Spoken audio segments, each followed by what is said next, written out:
But I love what I'm doing. I love this outreach. How would you suggest people get involved like you within the community to better themselves, to better others?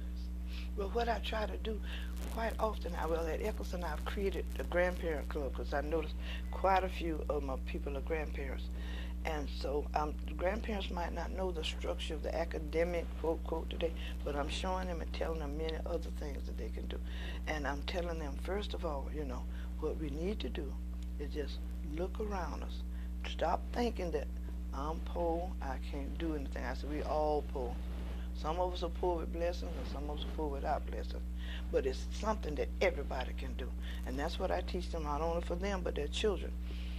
Teach your child that every time they do something, don't expect payback. It's just being part of the community, part of the family. That you saw a need and you did something about it. You tried to change it. That we all can change. And the change, mama, and got to start with you. The change in the parent will also change the child. What you have to do, and the people in the community, we have not to be selfish. Okay. I'm sure I could get many resources for my family, but because we're poor, okay. Like I said, my son is a minister, and he's a substitute, so we don't have gobs and gobs of money coming. I'm working part-time now, which means I don't have a whole lot coming in, okay. But what we have, we share. People are not sharing enough, you know. They're worried about self too much individually. We got to think of the family. We got to have the mindset that the whole community is the family, not just who lives in your house. And you got to put God first. That's it. I work with the Catholic a bit. I don't deal with religion because there's one God. And my belief can carry me. And your belief will carry you and everybody's belief. How you serve your God is you. But know that there is a God, and that God is love, okay? And we have, it's back to your mentality. I got to go back there. You can't be selfish, you know? You have to have that spirit of, what can I do? Because like I said, when I wake up in the morning, my pastor taught me this, who is my son. Ask God what he wants you to do. Don't you tell God what you want. Ask him. He's going to do his part. Your part, what he sent you down here to do, is your part. And you came down here to defend him. And if you do that, everything will come, that you want and need. He provides all my needs. I don't know anything I need. I really don't. Even with like I said, I got a few little health problems, but I'm not even worried about them because he's going to take care of that. When the doctor talked to me, I talked to him about Dr. Jesus. That's what if Dr. Jesus tell us to do this, that, and other, we'll do it. Okay? That's what, and they look at me a little funny and strange sometimes, but that's okay too. But every adult in Orange County knows that there are public schools.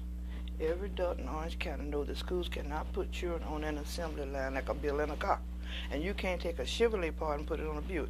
You can't take a Buick part and put it on a Cadillac. Those children come to public school in all shapes, forms, and needs. And if it was really in their heart, see, it starts in that heart. They got to have the right heart. Then they will make themselves available. They will say, well, what can I do to help your school? Or I have some extra time. Can I come in and work with some students? Or can I come in and help you bag some food to take family or whatever? They would make themselves available if they had the right heart. Now, I'm back to a few of my schools. That was just two ladies. They had children in public schools, and they knew their children they were doing for theirs.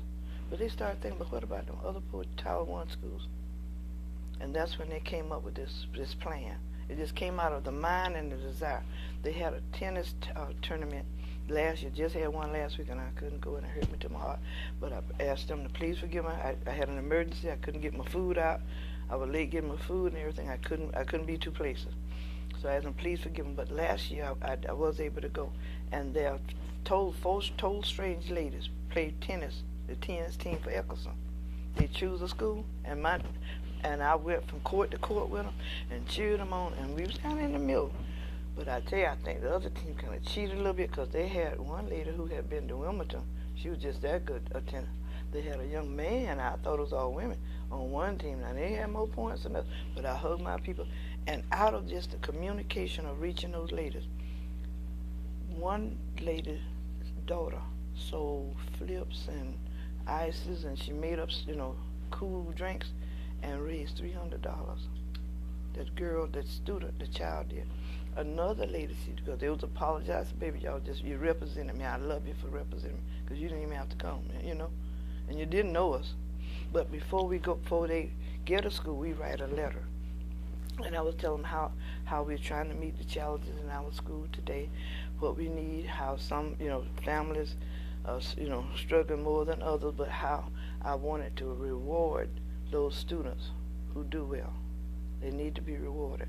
I said, I'm not paying them, but you reward. Just like if you had a job and you do well, you get promoted. I think, the system has the promotion, but I want something for the children. And then I was telling about the supplies, and then they have computers out there so they can go in and see my 3 basic needs too.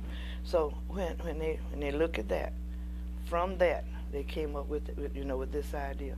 And then two, when we had our program with our play, we didn't get the $500 gift in, but they said through the foundation, through the wishes, we just gonna present y'all with a check for $500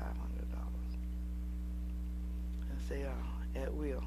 And I said, well, put it to the principal discretionary fund, and through that fund, if I need to buy food for something. Oh, every Friday I have ice cream party for the top 3 students in each grade level. Every once a month. If I do it once a monthly, we look at all your scores for that month. Then at the end of every quin, those who have read the number of books they're supposed to read and got 85, I dropped it to 80% accuracy, we have a little party for you. My friend at Dairy Queen helps me out there. I call them and tell them how many children I'm honoring. I have to tell them on the Monday because to buy the supply. They make nice little cookies for me and put the ice cream in the milk, and I pick it up on Friday. The class that has done the work, we get them a sheet cake of ice cream, and you would think that I had given them the world. Now I would love to see, like you say, more people get more involved. I did have Don Hill on Old Winter Garden Road. They saw my plight and heard about me trying to get computers in the home. But my children don't have the games, they don't have the computers, they don't have it. That's why I tell them to get down here, the public library. They were changing some systems, so they said, well, we can't give you everything, but we got some monitors and some other pieces of equipment. Would you like to have it? We accept anything, okay? Because I had that on my wish list that I would love to have more computers. The wish list changes periodically, Once I had on the wish list the pads for the children to sleep on, but nobody picked up on it. But my sewing group, they made quilts for me and made each child a pillow. So all my pre-K kids got to bring their own little quilt for rest time and a pillow. So I tell them, we take your trash and make it a treasure. We accept whatever. Because they say, can you use yarn? We can use anything you can get.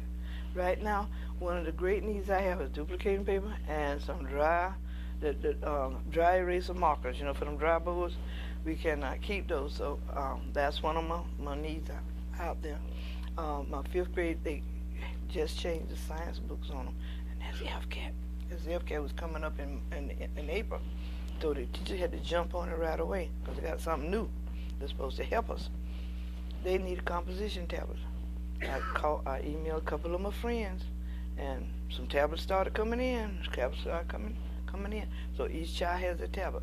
Friday, we got 3 new students. The teachers came to me, because I only have parents, I have my teachers too.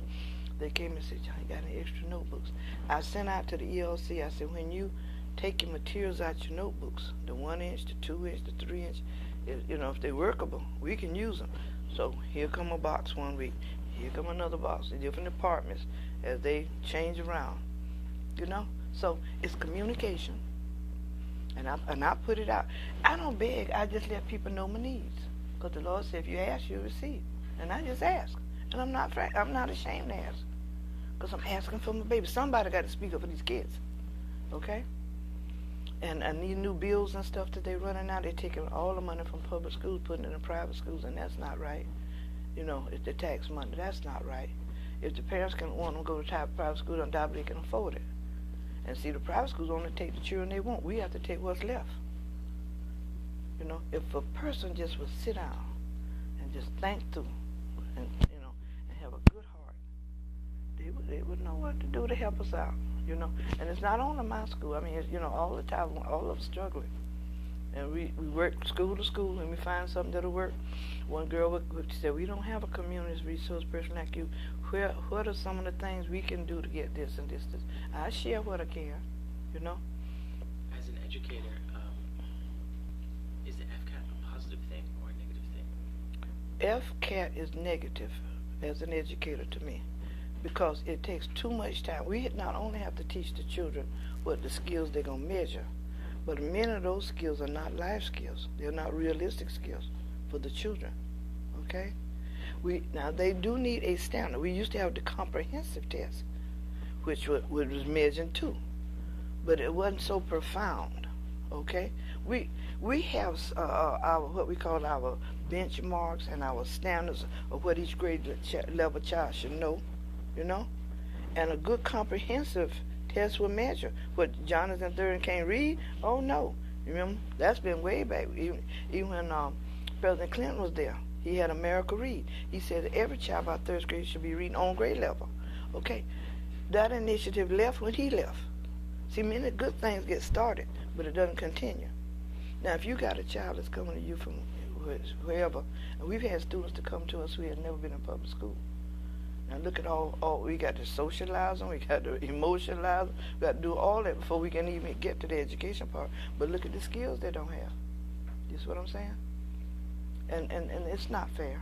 It's not fair. And there's a group of parents that's now trying to work on some bill or get the word out. Stop the schools from working toward FCAT. FCAT is not the thing. There are other comprehensive tests. When Governor Childs was in, we had the other type of test. That was before FCAT got started. See, the Bushes brought the FCAT in. But before then, we were measured. We had standards. The children were educated. They were able to go out. If they don't have the basic skill and the economy takes them out of their career training mode and they don't have the basic, they're not trainable for nothing else. You got to give the child such a round base so that if you can't be a librarian, what else can you do? We take those skills and go to the next job. Now, I've heard recently, we have NOVA is working with President Obama now, and recently NOVA has been kind of highlighted because it's not in every state. And I think that some of the Congress people coming down, the Vice President Biden, all of them coming down to those states, getting some information from the states that are doing it. You go to NOVA. Okay, I was I was in not real estate because before real estate I was doing the stock market. Well, it went down. The jobs went down. So then I left the stock market and I said, well, I'll get me a real estate license, which wouldn't take me too long, because I'm educatable. If you're not educatable, you can't change jobs like that. Because what you got to do is work in the day to maintain your salary for the family, but then you got to go to school at night to get a new job. Okay, so I went from stock market, I went to real estate. Then the houses market went down. Okay, so then you got to look around. What else? Well, all this time you've been working on computers and technology. That's the growing thing. So then you got to take those skills and those people skills that you have and use that to go into your next career.